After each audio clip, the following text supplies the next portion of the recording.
So hi guys, welcome back to my YouTube channel कारोज lifestyle. कैसे हैं आप सब? आई होप अच्छे होंगे। मैं भी बहुत अच्छी हूँ।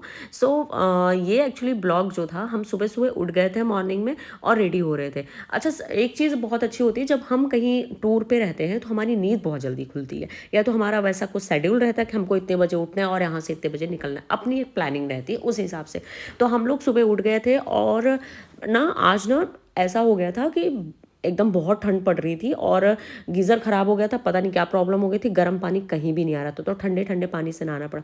अच्छा, ट्रैवल तो मैंने जब करा ना, तो एक चीज़ बहुत अच्छी थी, मैं मेकअप कुछ भी नहीं लेके गई थी, सिर्फ काजल लेके गई थी, सनस्क्रीन, अपनी बाकी सारी चीज़ें लेके गई थी और बस इतने में ही मेरा काम चल रहा था, क्योंकि मुझे पता था कि ट्रैवल में कैसी चीज़ें होनी है। तो मैं, मम्मी, सब लोग रेडी हो रहे थे यहाँ पे, बाकी की प्लानिंग के बारे में बात कर रहे थे। अच्छा, जो लोग ना मुझे इंस्टा हैंडल में जो लोग मुझे उल्टा सीधा कुछ, तो मैं बोल रही हूँ, जो लोग मुझे इंस्टा में नहीं फॉलो करते हैं तो जाके फॉलो करना। मेरा डिस्क्रिप्शन में यहाँ पे है, हेडलाइन पे भी शो हो रहा है। मेरा इंस्टा हैंडल है karu.0167। ओके, तो आगे की बात करते हैं। यहाँ पे मेरा कैमरा गिर गया था, मैंने उसको उठाया, अपने अपने मस्त चिक में मैंने हल्का हल्का सा ब्लश लगाया, काजल लगाया और हम लोग यहाँ पे रेडी हो रहे थे।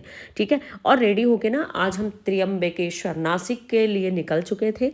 और बस हमारा यही था कि या तो हम ना पूरी कन्फ्यूज़न में जी रहे थे कि रेलवे स्टेशन जाए वहाँ से पकड़े, या बस स्टैंड जाए बस से पकड़े, या टूर एंड ट्रेवल्स वाले में। तो पता है गाइस, बहुत चीज़ें ना बहुत ख़राब भी हुई थी, मन एकदम ख़राब हो गया था। क्योंकि देखो यार, सारे लोग ना अच्छे नहीं मिले थे। जब भी कहीं एक्सपीरियंस करते हैं तो बहुत ख़राब लोग भी होते हैं, जो सिर्फ पैसे के लालच में ना लोगों को बेवकूफ़ बनाते हैं। तो इस चीज़ का आप लोग ना मेक श्योर करना कि जो लोग आपको मिल रहे हैं या कुछ भी है, तो आप उस चीज़ के लिए कि ये हमको ठगने ना पाए, बेवकूफ़ ना बनाने पाए। और बाहर की दुनिया में कैसा होता है, बहुत कम लोग इमोशनल होते होंगे, प्रैक्टिकल बहुत ज़्यादा होते हैं। तो पैसे के लिए ना वो कुछ भी करने के लिए रेडी हो जाते हैं। So hello guys, welcome back to my YouTube channel कारोस लाइफस्टाइल। कैसे हो आप सब? आई होप अच्छे होकर। मैं अभी बहुत अच्छी हूँ। तो अभी के बज रहे हैं 5 o'clock के आस अप्रॉक्स होंगे, और हम उठ के नहा के फ्रेश हो गए हैं। और आज की हमारी ट्रेन है या बस, जो भी मिलता है। अब हम यहाँ से नासिक त्र्यंबकेश्वर निकल रहे हैं। ठीक है, तो देखते हैं वहाँ की जर्नी कैसी रहती है। वैसे बहुत हिम्मत जुटानी पड़ रही है कि अगर ट्रेन का शेड्यूल देखते हैं क्या है, नहीं तो टाइम हो तो नासिक के लिए बस से तो हालत ख़राब हो जाएगी। होप सो कि ट्रेन ही मिले, लेट्स सी क्या होता है। तो चलते हैं, पैकिंग हो गई है सबकी। वहाँ मेरे बैग्स हैं, इधर मम्मी के हैं, उधर अखिल निखिल के हैं, और ये मैं सामान पैक कर लेती हूँ इधर वाले सारे, फिर आपसे रास्ते में मिलती हूँ। तो गाइज, जो मैं ब्लॉग में आपको स्टोरी बता रही थी, बीच में मैंने रोक दिया था। स्टोरी ये थी कि अभी हम ट्रैवल में बैठे थे सनी सिग्नापुर तक, तो जो लोग मिले अच्छे ही मिले, पर ये टूर एंड ट्रेवल्स वाला जो था ड्राइवर बहुत ख़राब इंसान था। इसने हमें ये कह के बैठाया कि हम सीधे यहाँ से त्र्यंबकेश्वर नासिक निकलेंगे और आपको 2 घंटे में वहाँ पे हम पहुँचा देंगे, 1.5 से 2 घंटे। मतलब अगर आप 7 बजे भी बैठ रहे हो तो 9, साढ़े 9 बजे तक आप पहुँच जाओगे। हम कहे ठीक है, ओके, बस और ट्रेन लेने से अच्छा चलो फिर इधर ही बैठते हैं। और बाकी के जो पैसेंजर बैठे थे ना, उनको ये बैठा के बेवकूफ़ बनाया था, या तो हमें बेवकूफ़ बनाया था। हाँ, उनको ये कह के बैठाया था, क्योंकि देखो ये टूर एंड ट्रेवल्स वाले हैं, तो डेफिनेटली बीच में जैसे मुक्तिधाम मंदिर है, पंचवटी है, तो उनको वो सारी चीज़ें कह के बैठाया था कि हम आपको घुमा के ले चलेंगे। और हमको क्या कह के बैठाया था कि हम डायरेक्ट नासिक चलेंगे। मतलब आप समझ रहे हो, कई लोगों को कई तरह की बातें कर रहे थे, क्योंकि हमको कुछ रीज़न की वजह से हम वहाँ जा रहे थे, जो कि मैं अभी नहीं बताना चाहती हूँ। तो वो क्या हुआ था कि हमको जल्दी पहुंचना था, और 9, साढ़े 9 बजे का हमारा ये था कि अगर ये 10 बजे भी छोड़ देगा तो ठीक रहेगा, क्योंकि 4 बजे की मेरी ट्रेन थी एक्चुअली। तो मुझे ये था कि सारा काम करके, सॉरी, 6:30 बजे की थी, सारा काम करके और नासिक त्र्यंबकेश्वरम से और नासिक फिर आना था, क्योंकि 1, 1.5 घंटे 2 घंटे आप मान लो वहाँ से नासिक रिटर्न आने में। तो मतलब ये था कि अगर हम वहाँ से 4 बजे भी चलेंगे तो हम 6 बजे पहुँच जाएंगे, आधे घंटे में हम रेलवे स्टेशन। ऐसा कुछ प्लान था। ये बस पहले रुकी यहाँ पे, तो चलो ठीक है, कुछ हम लोग खाए पिए। इतना दिमाग सटका ना, इसको मैंने यहाँ पे इतना सुनाया था जब हमको पता चला कि अभी पंचवटी जाएगा, मुक्तिधाम मंदिर लेके जाएगा।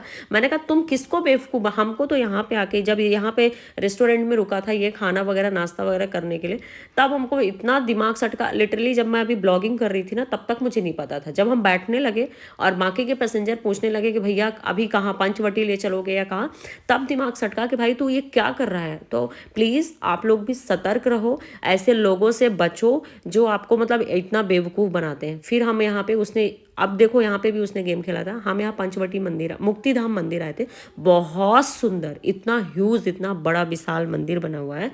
और मुक्तिधाम मंदिर में मोबाइल ले जाना अंदर अलाउ नहीं है। मुक्तिधाम मंदिर इसका नाम इसलिए रखा गया है बिकॉज यहाँ पे ना पूरे संसार में जितने भी भगवान होंगे, जो भी मतलब हैं, सारे आपको यहाँ पे मिलते हैं, सारे सारे दर्शन यहाँ पे हो जाते हैं।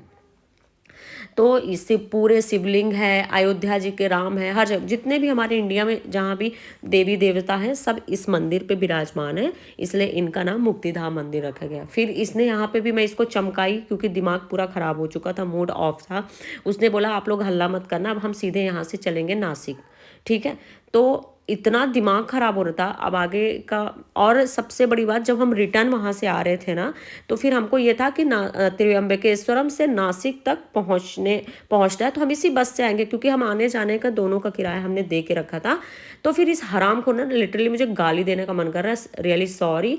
तो ये मन छोड़ दिया, सबका सामान उतरवा दिया। वापस आते टाइम में किसी भी पैसेंजर को नहीं बैठाया, नंबर सबका दिया था, और ये दूसरे पैसेंजर को बैठा कर वो वापस चला आया था। जब हमने इसको फ़ोन लगाया कि भैया नासिक तक ले चलो, तो बोलता है कि दूसरी बार रेंट लगेगा। पता है, एक तो लोकल होता ना, इतनी पिटाई करती ना मैं इसकी, पर हम लोकल नहीं थे वहाँ के, इसलिए हमने छोड़ दिया। पर आप लोग प्लीज़ बच के रहना, बहुत गंदे लोग भी मिलते हैं। बहुत गाली दी थी इसको मैंने और दादा ने, दोनों ने। बहुत हरामी था, बहुत ख़राब इंसान मिला था। तो प्लीज़ आप लोग बच के रहना, हर चीज़ को कंफर्म कर लेना। और जैसे हमने गलती करी थी, पता है नए नई जगह पे होती हैं ऐसी चीज़ें, तो आप लोग प्लीज़ ऐसी कोई गलती मत करना। हम बस यहाँ से दर्शन करके और अब निकल रहे थे, बहुत अच्छा लगा, बट बहुत गंदे लोग भी मिले थे। ज़्यादा एक्सपीरियंस लोगों के हिसाब से अच्छा नहीं था।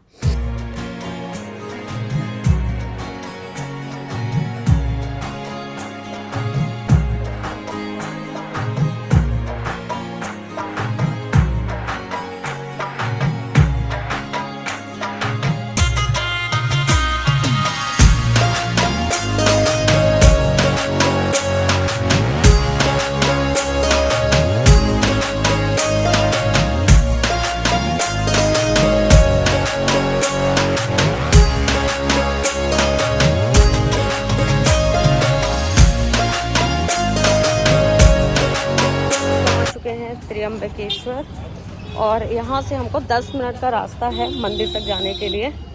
बहुत धूप बहुत ज़्यादा है, हालत ख़राब है।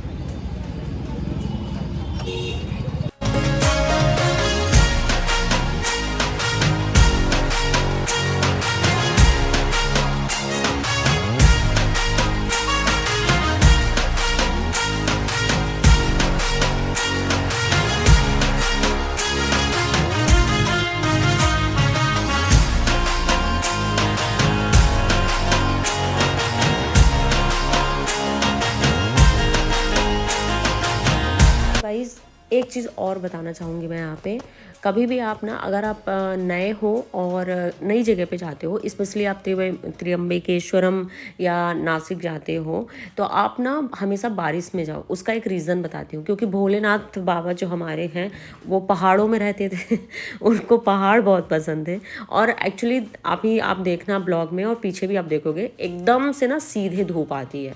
तो ना ही आप समर पे जाओ, ना ही आप विंटर पे, इतनी भयंकर धूप रहती है ना कि हालत टाइट हो। और ये देखो हमारे भोले बाबा का मंदिर दिख रहा था, इतना सुंदर, इतना विशाल मंदिर है ना कि मैं आप लोगों को कुछ बोल नहीं सकती। लेकिन मेरा मन थोड़ा दुखी हो गया था।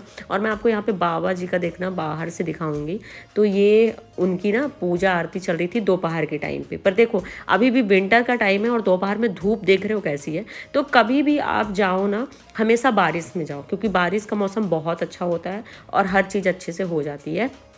बट अभी के इतनी भयंकर गर्मी थी, हम लोग यहाँ पे खड़े होकर डिस्कशन कर रहे थे कि क्या करना है क्या नहीं का। और इतनी, कभी भी ना छुट्टियों में तो बिल्कुल भी मत जाओ, जैसे क्रिसमस है या बाकी सारी चीज़ें, तो कभी भी मत जाओ, क्योंकि इतनी भीड़ रहती है ना कि दर्शन करना बहुत मुश्किल हो जाता है। पास देना वो एंट्री बंद कर देते हैं। और अब आगे हम लोग ना यहाँ पे गंगोत्री यमुनोत्री है, तो हम वहाँ जा रहे थे दर्शन करने के लिए। और कुंड है, बहुत बड़ा कुंड है, तो हम वहाँ पे नहाए भी थे। बहुत अच्छा लगा था, सारी थकान मिट गई थी यार, सच में बहुत अच्छा लगा था। हम लोग पैदल चलते चलते फाइनली पहुँच गए थे यमुनोत्री जी। देखो बहुत बड़ा विशाल सा कुंड है, यहाँ बहुत सारे लोग आते हैं, नहाते हैं, कई सारी चीज़ों की पूजा भी होती है। तो यहाँ काफ़ी लोग नहा रहे थे, अखिल भी नहा रहा था, तो मैं उसका वीडियो बना रही थी और बहुत अच्छा लगा था। मैं और मम्मी भी नहाए थे, सच में बहुत अच्छा था। पानी तो इतना ठंडा था ना कि लग रहा था करंट मारेगा, बहुत अच्छा था। यहाँ पे बहुत सारी लेडीज़ें भी नहा रही थी, मैं और मम्मी भी नहाए थे, बहुत अच्छा लगा था, बहुत मज़ा आया था सच में। एक चीज़ हुई थी थोड़ा, उसको मैं अभी बताऊंगी नहीं, लेकिन मेरा मन बहुत दुखी था, जैसे कि मैंने तो अभी हो गया है गाइस हमारा नहाने के बाद थोड़ा कुंड में नहाया हमने, जो है तो एंजॉय किया। और हाँ बोलो। हाँ, तो अब ना बहुत जम से भूख लगी थी, तो हम लोग खाने को जा रहे थे कि भगवान अब तो खाना खाना है। और दादा कह रहा था दीदी बैटरी बहुत कम हो गई है तेरे मोबाइल पे, तो बैटरी बचा के रख, क्योंकि मेरी ना ट्रेन थी और इन लोगों की ट्रेन ना, हम लोग यहाँ से सेपरेट हो गए थे। मम्मी, अखिल और दादा की बस थी इंदौर के लिए और मेरी ट्रेन थी डायरेक्ट रीवा के लिए, सतना तक के लिए। तो मैं या इधर आ गई थी और मेरी ट्रेन 6 साढ़े 6 बजे की थी और इन लोगों की 10 बजे की थी।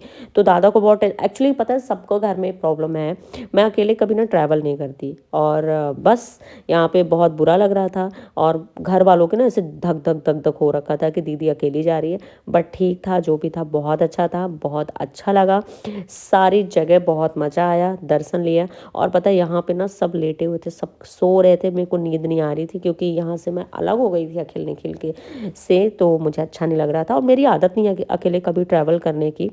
कोई नहीं गाइस, आई होप कि आपको ये ब्लॉग पसंद आया हो, तो मेक श्योर मेरे चैनल को आप लाइक से सब्सक्राइब कर देना, बेल आइकन को हिट कर देना, थोड़ा सा अपनी फैमिली फ्रेंड के साथ में शेयर करना और प्लीज़ इस ब्लॉग को एंजॉय करना, प्लीज़ ज़्यादा से ज़्यादा प्यार करना। बहुत जल्द मिलती हूँ आपको नेक्स्ट ब्लॉग में। Okay, bye bye, love you.